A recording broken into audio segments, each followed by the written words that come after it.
Hello there, welcome or welcome back to my channel, or if you're new here, hi, my name is Samantha and this is my channel where I talk all about books.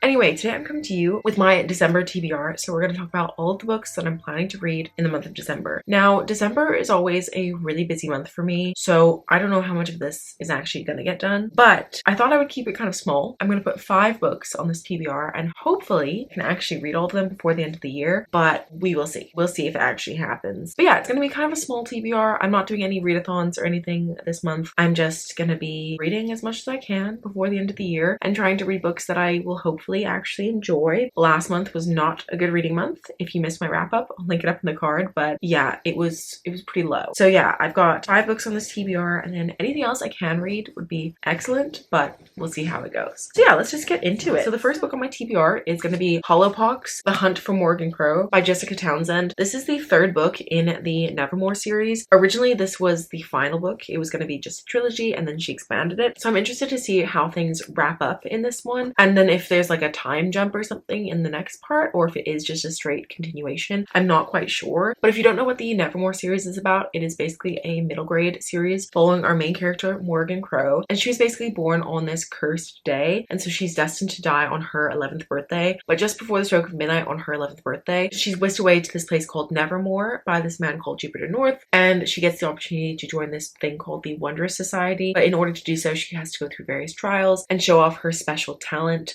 which she doesn't have. So that's kind of the first book, and then the series obviously continues on from there. I don't know what's going to happen in this one. I haven't even read the synopsis, but I really enjoyed the first 2 books, so I'm excited to continue on. And then I think the 4th book is coming out early next year, so hopefully I can stay caught up with it once that one comes out. And hopefully this will be quite a quick read because it's middle grade, even though it is almost 500 pages, but hoping to read this one soon. The next one that I have, I actually really need to read because it's for a read-along that's happening. So that is Malice by John Gwynne. There is a read-along happening for this series and then the following series, and it's being hosted by Becca from Becca in the Books, and I think some other people, but I can't remember, so I'll just link Becca's video talking about it down below. But yeah, I have been meaning to read this series for a while, and then Becca announced this read along, and then I was like, okay, well, this is a sign, it's gotta happen. So I bought it, and the first live show is going to be sometime in January, so I want to try and get this one done in December, but I'm not entirely sure what the plot is, so I'm gonna have to read you what it says on the back. Sorry about that, but it says, the Banished lands have a violent past where armies of men and giants clashed in battle. An uneasy peace reigns, but now giants stir once more. The very stones weep blood, and there are sightings of gigantic worms. Those who can still read the signs see a prophecy realized. Sorrow will darken the world as angels and demons make it their battlefield. Young Corbin watches enviously as boys become warriors and yearns to join them, determined that he will make his family proud. It is only when everything he knows is threatened that he discovers the true cost of becoming a man. As the kings look to their borders and priests beg answers from the gods, only a chosen few know that the fate of the world will be decided between 2 champions, the Black Sun and the Bright Star, and with their coming will be a war to end all wars. Sounds like classic fantasy. I'm quite excited to read this. I think it's quite an epic fantasy, and I don't read a ton of epic fantasy, so we're gonna see how it goes. Maybe this will be the only one I read from the series. Maybe I will do the whole read along. Only time will tell. Anyway, the last book that I have physically, I really hope to read this month, but we will see. But that is Swordcatcher by Cassandra Clare. The sequel to this is coming out early next year, I think, and I got this for my birthday last year, which my birthday is in December. And so I always want to read the books that I get for my birthday before the end of the next year, but I don't know if it's gonna happen. But that's like my goal, is to get it done.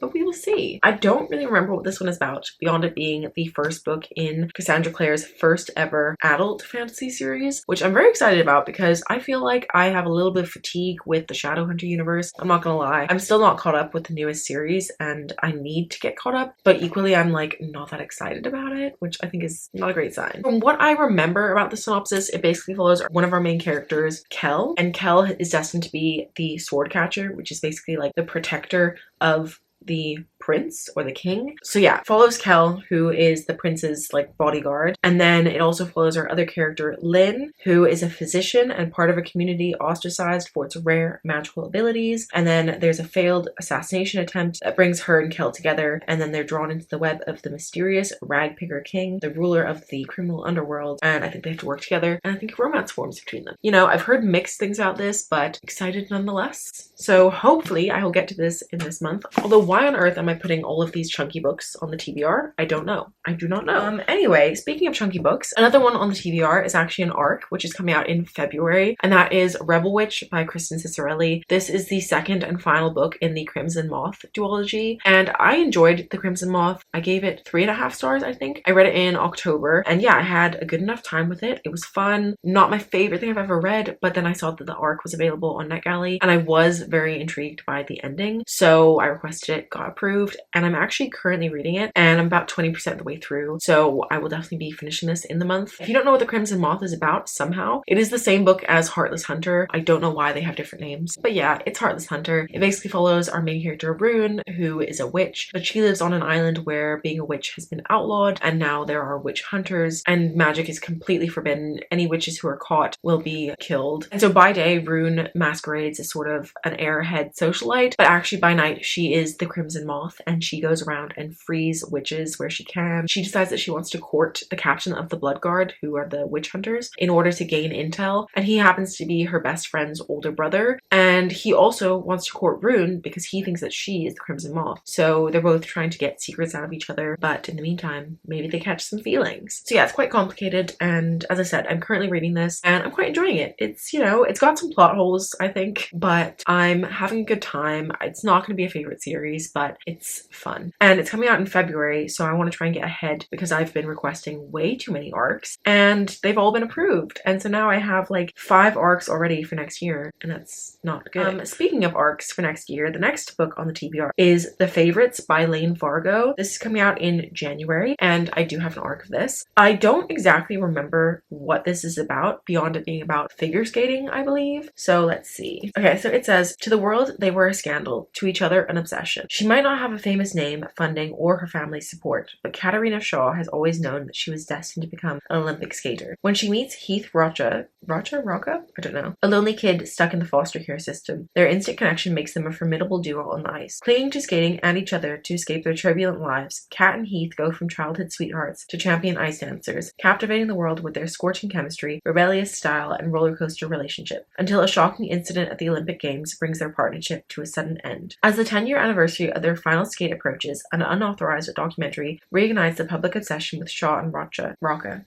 claiming to uncover the real story through interviews with their closest friends and fiercest rivals. Kat wants nothing to do with the documentary, but she can't stand the thought of someone else defining her legacy either. So after a decade of silence, she's telling her story, from the childhood tragedies that created her all-consuming bond with Heath to the clash of desires that tore them apart. Sensational rumors have haunted their every step for years, but the truth may be even more shocking than the headlines. Anyway, I think that sounds really good. It's kind of giving me Taylor Jenkins Reid vibes in a way. Like, it's reminding me of some aspects of Evelyn Hugo, some of Daisy Jones and the Six, and I haven't read Carrie Soto's back, but I feel like the competitiveness of that is going to come into it. So I don't know. There's just something about it that gives me the same vibe as like a Taylor Jenkins Reid book. So yeah, I was really excited to hear about this one and got approved. So I will be reading that. It sounds quite different from a lot of the stuff I've read recently, but maybe that will be a nice change because let me tell you, the reading year has not been a good one. That is the last full-length novel on my TBR. There are 2 novellas that I want to read in the month because I've been reading the Amazon original like Christmas novellas that have come out. So let me see what ones I have left. I still have to read Merriment and Mayhem by Alexandria Bellefleur and Only Santa's in the Building by Alexis Daria. And I'm actually excited about both of these. These books don't have as bad ratings as 2 of the other ones that I've read. The best one so far was the Ali Hazelwood one, in my opinion. But yeah, I haven't read from either of these authors before, but I've heard of both of them. So hopefully they're fun and cute and Christmassy. That's all I want. So yeah, I'll probably save those until a little bit closer to the time because I've been binging the other ones and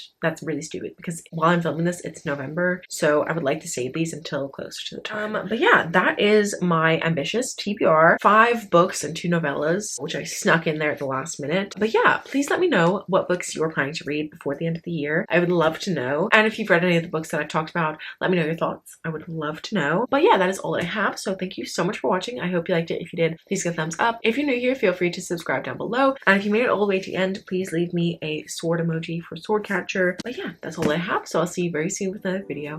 Bye.